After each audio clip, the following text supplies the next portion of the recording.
na ganun. Let the records, speak for itself. Ito muna sa akin, Mr. President. Early in the morning, an NBI representative came to see me and told me they have a warrant of arrest for Senator De La Rosa. I said, simply, I said, coordinate with OSA.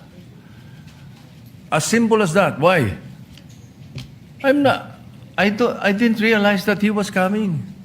I didn't know that he was going to be there in the afternoon. I just thought it was a simple information given the Senate President that a member of the Senate was being issued a warrant of arrest. It was simple as that. Yeah. Kaya, hindi pa pwede, little did I know that, Senator De La Rosa, after 7 months of not being here, will suddenly come.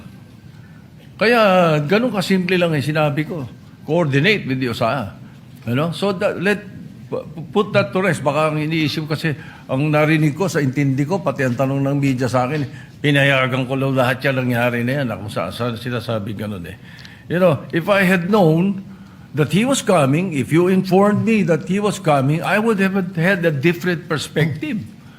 Like what happened with the CIDG when they issued a subpoena to Senator De La Rosa's office. Simple. Walang issue, walang problema. Binadala lang. Ganun lang sana, Mr. President.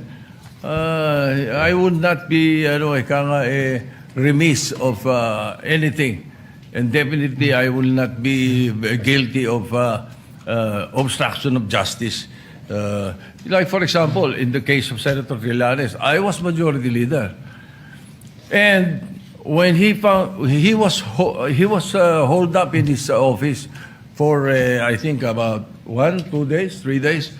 But when he was issued and he was showed the warrant of arrest, sumama siya. Binasahan siya ron mismo sa opisina niya. In the case of Senator De Lima, when the warrant of arrest came and she was here, ang pinakiusap lang niya, doon sa bahay siya arestuhin para kumahanda siya ng damit at makapagpaalam. Ganun lang eh. Dito naman sa Senate, alam naman natin yan. Oh, by the way, when I said coordinate with this OSA, they know the rules. Yung pa ang binanggit ko. Exact wording ko yun, Mr. President. For the record, so that we can put this to rest already. Makapagtrabaho na tayo, kung saan na pupunta usapan. Yeah, for